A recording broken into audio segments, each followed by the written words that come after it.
All right, everybody, we are here with a very special guest. We have Luke Bracey in studio.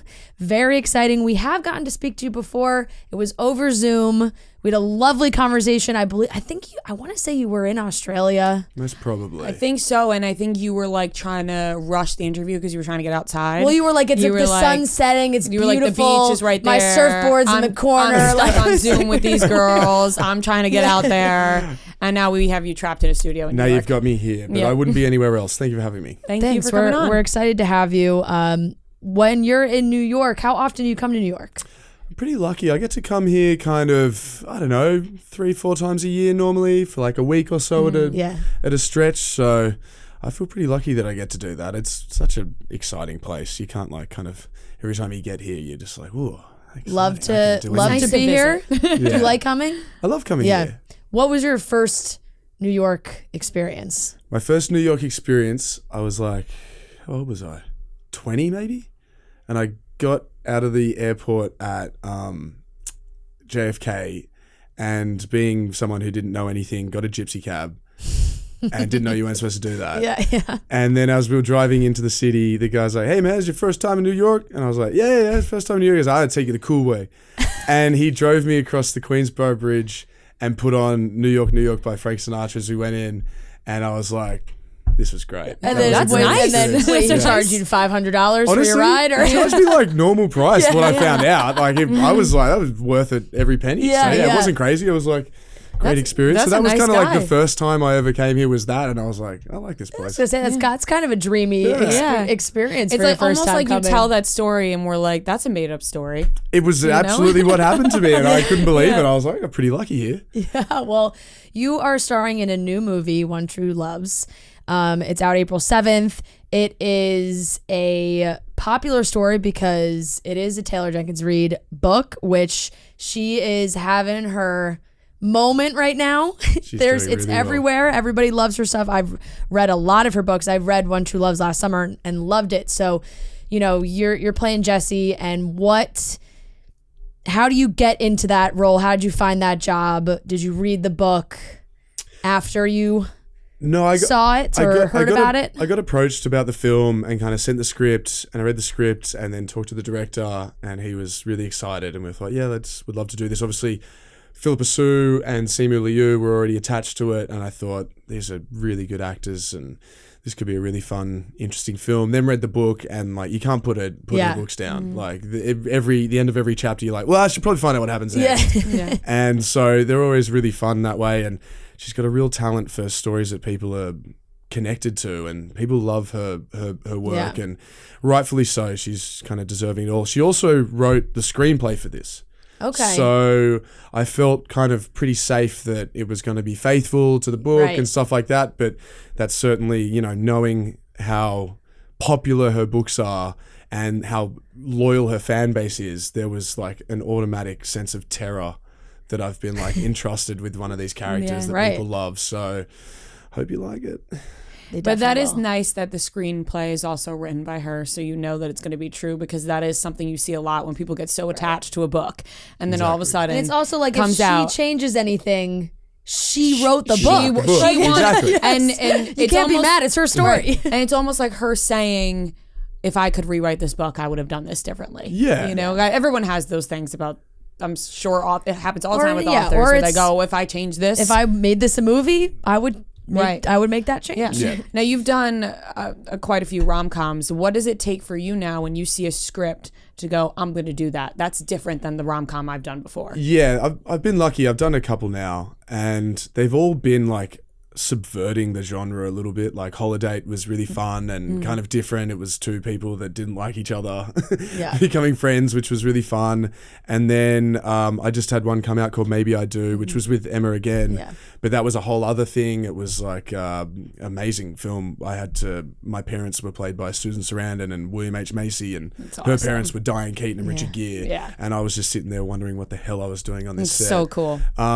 But yeah, so then for this one as well, it's like got that other kind of huge kind of scope to it where, I've been stranded on a desert island for 4 years, and I come back and my wife has a fiance, and Yeah. it's like a bit of a bit of a case of kind of where your life has gone, where it could go, and where it is going, right? And I think what I like about this story is sometimes in films of this genre you can have like kind of a villainish kind of character that you're not really rooting for, but I feel in this book you're kind of rooting for everyone. Yeah. And I think that's a really nice thing. Everyone's a good person. Everyone deserves the best that they can have in their life. And I think that's a good little challenge for the audience to know what side they sit on, and it should be like quite challenging for them. And that's also almost the best case scenario where it does make it so intriguing because it's not so cut and dry where you're like, I'm rooting against this person, I'm rooting for this person. You're like, where does my heart lie in this? And I for sure. And I didn't read the book, but obviously I, saw what it was about, and I was like, that's really interesting. That's so different than a usual rom-com or romantic movie.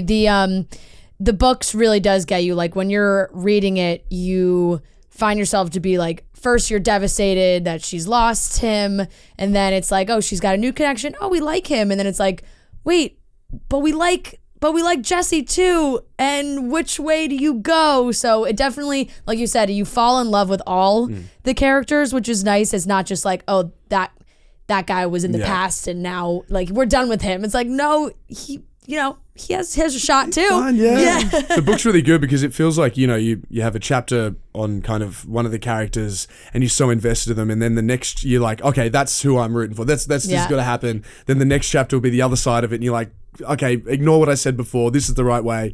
And it really kind of, really challenges that way, because I don't think she can go wrong choosing whoever she chooses, and I don't think myself or Simu's character can go wrong being with her or being without her. I think it's a really lovely story that way, which is, it's kind of about people finding their path in life, and that there is more than one option maybe in your life, and learning to like grow with yourself as well as someone else. It's a nice story. Now, you said that there's a little terror that comes with having a fan base already attached and people love these characters, but at the same time, is it also a little bit of a relief because people are going to watch it and because you do a movie, you hope people are going to be a fan of it, but you already have fans. Yeah, I think this is the first film I've done that is a book and already has like such a loyal fan base of just kind of Taylor in general, but this book as well. So there's a bit of security there, knowing that I think someone's gonna watch it. Like someone might watch it. So that's really good, and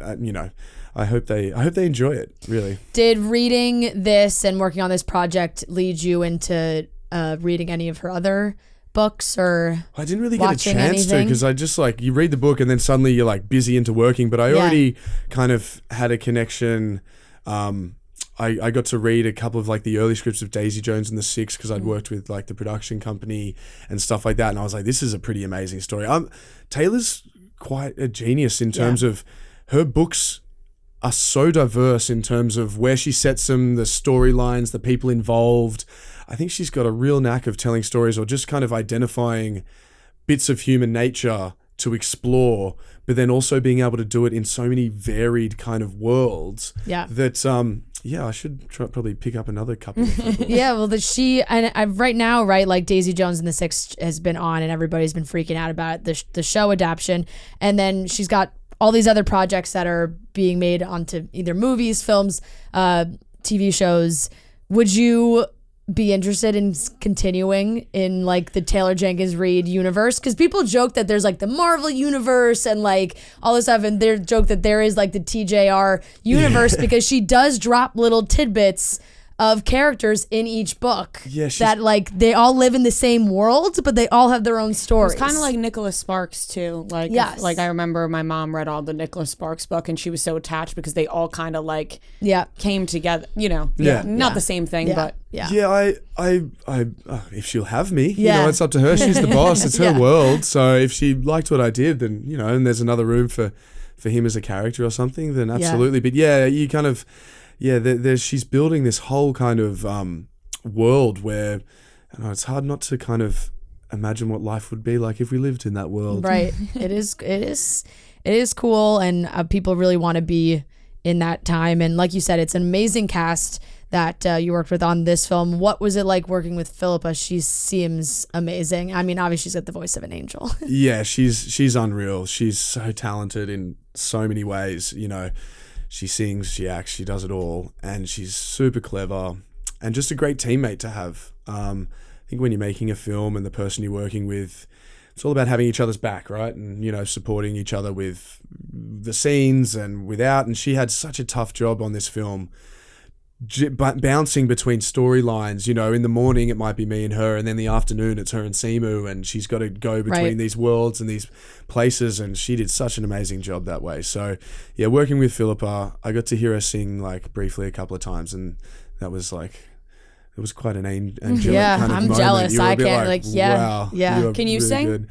Absolutely not. Yeah. Absolutely not. So she does it all for both of us. It's like you've special for those people who didn't get to see that first run of Hamilton to be like, yeah, exactly. Was this what that felt like? Exactly. It was kind of funny, people kind of meeting her and just like kind of hoping that she starts singing. And it's quite funny. Just She's expecting her to break out into song at any moment. Tease him a little bit, but like, yeah, she's great. Yeah, that's incredible. But I mean, you've worked on some great projects in the last year. Like some really cool stuff have come out. Like you said, second movie with Emma Roberts. Yeah. What's the connection you two have now that you've done 2 movies? Well, that's it. When we did the first one, we did Holiday, we kind of just automatically became really good mates, and we just had really a lot of fun every day at work. And if you can find someone that you can have fun with at work, we kind of finished Holiday and went, we should do this again. But we want to pick the right thing. We didn't want to do a second same thing. So that other one that came through, Maybe I Do It, was a little different, and it had that just kind of step up into a different realm for us. And then obviously the cast we're working with was amazing. But yeah, it's pretty easy when you go into work with your mate and you're just kind of like having a laugh, and it makes life pretty easy. And yeah, I got to do some other stuff. I got to be in Elvis, which was pretty awesome. I just went to was in LA for kind of the Oscar week and got to drink some free champagne and kind of party with everyone we did that with, and that was really nice. We had a really great group of people doing that and working with a legend like Baz. And also watching Austin do like one of the greatest performances ever. Watched that live for 6 months. It was, we all knew it was pretty special when we were filming it. I remember like the end of one of the first weeks, it was one of the performances. And at the end of that like day, we all kind of looked at each other and went, that was fucking awesome. I'm sorry, can I? Yeah, of course. We were like, that was pretty amazing. We're like, yeah. And then like just went on for 6 months just watching him do the most amazing work. So for him to get all the kudos that he's got over the past couple of months, it's been well deserved, thoroughly deserved. So, and also just a movie like that, it's pretty humbling to be in, because you know that, I don't know, people are going to watch it in 20 years time. It's still going to be kind of a quintessential movie that you got to watch. So pretty humbling to be a part of it. Right now, with a movie like Elvis, is that something you auditioned for or approached? I was pretty lucky. We were in Australia when it happened. So like it was filmed in Australia, filmed right? all in Australia, all in the nice. Gold Coast. And it was supposed to start... Crazy, because Elvis never left. Exactly. Which I didn't really realize until I did the film. But no, I think someone else was attached to like my role before it started filming. It was supposed to start before COVID, and then it kind of broke down, and then I just happened to be Australia. I think this person couldn't get back into Australia. And so I just got like an email from my agent saying, hey, keep your phone on because Baz Luhrmann wants to give you a call. And I was like, oh, awesome, cool. Yeah. And so I'm available. I've got nothing to do. Like, that's really cool. And then so kind of just hopped on the phone with Baz. We kind of chatted for an hour or so and talked about kind of the movie, and Jerry is the guy that I played. So, and then at the end of it, he said, I'd love to have you up in the Gold Coast if you come. And I went, yeah, absolutely. Thank you, Baz. I'll be there. That's awesome. And when you get on the phone with him, does he mention to you like how he found you? Like he's seen your work? Like does that kind of come up? Yeah, I might have been a little bit lucky because I had a small role in a show called Little Fires Everywhere. Reese Witherspoon, Kerry Washington. Great show. And I was like the only person in that show that I played kind of 3 different ages. Everyone else had different actors for it. So like I played, it was a bit of a stretch. 19-year-old me, I don't know how much I pulled that off. Then I played like 28-year-old Kate, and then I played like 40-something-year-old guy. And so that had just come out, and maybe like because, you know, the Elvis story spans a few decades, and maybe I was just lucky timing wise that Baz was like, oh, he can play a couple of different ages and do that. So I might have been just kind of fortunate. That was Reese's. What was the character? He I was like the Like old the high school old boyfriend who boyfriend. took We went the job. to Like Paris. Yes, with and Anna he Sophia like Robb. lived I- out the career job that she wanted. I ended up coming to New Yes. York. Yes, yes, Anna and- Sophia Robb played Exactly, yes. exactly. And then I'm in New York working for the Times, I don't and think I Yeah, realized that you played your Yeah, son. my- Played the That whole was way. such a everybody good the whole show too. way. I mean, Yeah. it was a limited series, but it was Yeah. amazing. Yeah. But it's really cool to think about like a director like Baz, who has in his brain like a collection of actors and actresses that you would never. You're like, how's this guy ever going to see me? Yeah, Right? yeah, Like I got to yeah. get in front of his face, but he did see you. Yeah, and you know, just kind of, as I say, it's, you know, a lot of fortune kind of on my end, less than me doing anything in particular. Just kind of luckily being in Australia at the time, I guess, in a way. But yeah, to have someone like him, he's such an amazing director and such an amazing artist, and I don't know if he should get so much more credit than he does, even though he gets a lot of credit. He should get so much more because he's such an intelligent man. He knows something about everything. He's such a wise man. He's such a supportive director as well. He kind of he gets you to come in and you're a bit nervous because it's obviously a legend of cinema, and then he's like, I got you for a reason, kind of like, what do you reckon? Right. And you're like, what are you asking me for? Anyway, he kind of allows you to come in and, hey Baz, I got an idea about this. He's like, yeah, that's great, do that. And you're like, okay, are you sure? He's like, yeah, perfect, that's why I got you. So to have someone as encouraging as him, and he's just a great man and a great director and a great leader of people, and everyone that works with him, like all the crew, they've kind of made a number of movies with him. He creates such an environment that is exciting, and he really is able to bring out the best in everyone involved in the film, from cast to crew to And you see it to in the extras. movie too. Yeah. It's exciting, like the way that it's shot. There's not a lot of movies these days that can keep everybody's attention for that long, you know, because it's a long movie. It's a long movie. So, and that is one that you watch and you're like, I could have watched another hour. Exactly. Like it's still, and it like keeps you rockets going. through it. Like you get to the end, Yeah. you're like, what happened? Yeah. But Yeah. amazing film. Did you go to the Oscars? You said you had a little. I bit didn't of go like to a- I didn't go to the show, but I kind of went for the weekend the before. And there's a parties few and fun. parties before, Yeah, and you yeah, just yeah. kind of walk in and drink some free champagne. Yeah. Is it as fun as it seems on the outside? Like, what's the vibe of those parties? Yeah, you know, it's a bit strange, I guess, but it's kind of nice being able to go like for something, Right, but right. have Like, no I'm in the movie. but have no Yeah. responsibility. Yeah. So that's the best bit about Yeah. like a weekend like that. It's like, yeah, I'm here because like I'm in a film that's nominated, Yeah. but I don't have to do anything. Yeah. You just get to have all the benefits of yeah, having fun. it's great. Is it one of those things where you show up and you're like, is this a party or is this a nut party? Like you almost like don't know how you're gonna act at first. Yeah, it's a bit of both because there's obviously, you know, there's a little bit of business involved. You got to, Right. you know, Schmoozing. kiss some hands and shake Yeah. some babies and Yeah. meet a few people and stuff like that. But after that, you just kind of got a good group of people around you. And if you got your friends there, you can just kind of have a big boogie and a bit of a laugh and kind of stick together. It's nice Yeah. and fun. I got to go to the Oscars one year I was in a movie called Hacksaw Ridge Yeah. and I got to go to the show for that. And that was really exciting, but it's a really long show. And like if you leave the auditorium to like go to the bathroom or to get a drink or something like that, and you don't make it back in time before the end of the ad break, you kind of get locked out until the next ad break and someone takes your seat. And like the 2 times I walked out was the 2 times that Hacksaw Ridge won something. Oh my god. So I was like outside like, yeah, I really should be in there. But anyway. That's why they won. That's why they won. And yeah. then I was sitting there before like the last awards, you know, like best picture and director and actor and stuff. And I'm like, should I walk outside? I Should I go I could- outside so we got they a chance? locked me out again. And I was like, but, I'd really like to be here if we Yeah. did win. But, yeah, we didn't. Yeah. Well, That's awesome. I know that there was always a lot of focus on Austin's performance and how dedicated he was to the role while he was filming, and he really felt like he was, you know, really took on that role of Elvis. Did you feel that way working alongside of him? Yeah, I mean the dedication he had to that was so impressive to see. Yeah. Like to see someone put everything they got into their work. it was quite inspiring actually. And my job was, I played like his best friend in the film, so my job was just to be there and be like, "You're right, mate. Do you want to go have a beer, or like everything good? Like let's hang out, or you can chill, like whatever it is." And so to kind of be around that, it was, as I said, it was a pretty inspiring thing to see, like the amount of time that he spent working on that and getting everything perfect.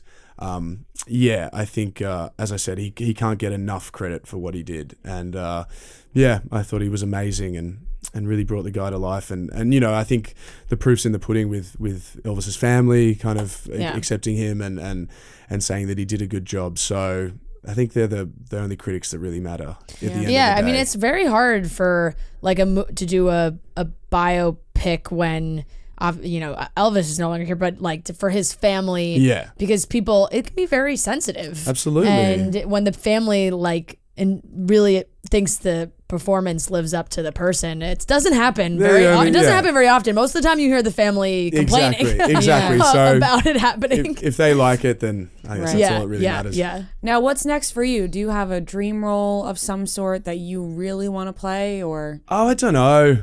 I kind of take any job I can get, really. No, I took kind of a little bit off at the end of last year. I was so lucky kind of over 2020 and 2021 where I got to like do a bunch of work, actually. I got to make like 5 films or so in like a year and a half. And so by the end of like the middle of last year when I was finished that 5th one, I was a bit exhausted. So I kind of just like took some time off, but now I'm kind of back into it and keen to get back to work and trying to do some writing and trying to produce some stuff and just take a bit more ownership on my career and trying to be a little bit more kind of the master of my own domain a bit. Sometimes you can feel a bit passive in this game. You're kind of waiting for things to happen, and so to keep those juices flowing, I've just been trying to be creative and trying to find my own things. Make your own moves. I mean, it's some serious, like you said, you're working on these movies. It's a serious resume booster, a lot of these roles that you did. So it does, I feel like, give you the freedom to now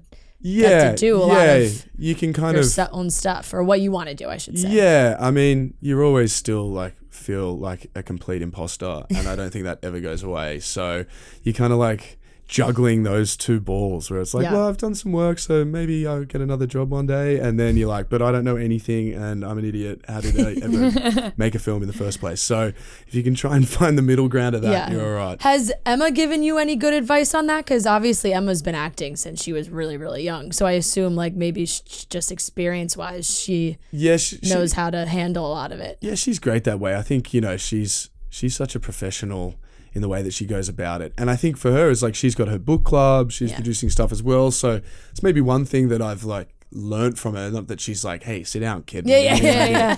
But you're clearly doing something right already on your own. So. But just kind of seeing her, like, as I say, take a bit of onus and kind of be a bit more in control of what she's doing. It's really inspiring. And her kind of, she just goes from strength to strength. There's no stopping her. She's an absolute weapon and one of the really kind of good ones. Yeah. Any big advice from those amazing co-stars you had on that movie? Like, what do you talk to Richard Gere about? Well, the first time I met him was like in the makeup trailer, like one of his first day or something like that. And he was like, hey, Richard, nice to meet you. I'm Luke. Hi, Richard Gere. What's going on? How are you doing, mate? He's like, I'm kind of nervous. And I was like, don't tell me that. Yeah. I'm shitting myself. If you're nervous, what am I supposed to be? And then William H. Macy's playing my dad. We went and had some dinner and he was like, I'm really nervous. I didn't know if I'd... I'm like, don't tell me this. I'm the nervous one. You guys are legends. So I guess in a weird way, kind of them kind of expressing that to me shows that it's really normal and it's not going to go away and it's kind of healthy. It makes you work hard and it makes you like cross your T's and dot your I's. And it makes you kind of, not rest on your laurels. So it's always good to like know that and for that to be reinforced and to hear it from the best to ever do it, Yeah, I mean, you just said the imposter never goes away. And like you just said with them saying they're nervous. Yeah.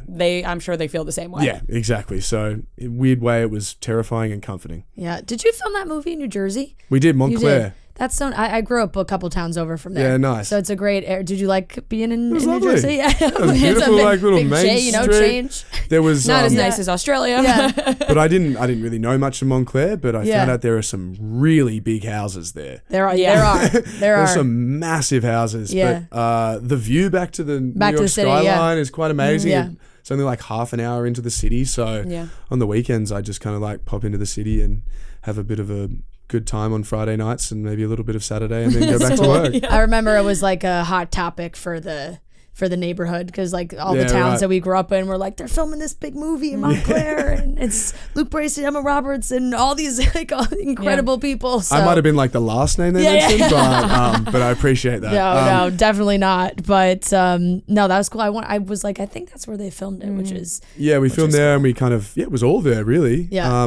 Filmed in a couple of like the houses there and on the main street and the hotel and stuff like that. You know what's funny is before you came in here, I was Googling you and just, seeing what the latest thing is up to. Like one of the top Google recommended searches for you is like, is Luke Bracey related to the Hemsworths? Like I saw like that too. Like when you search your up. name, then like all those other It gives you questions the that come up, and it's like, suggested is Luke Bracey a Hemsworth brother?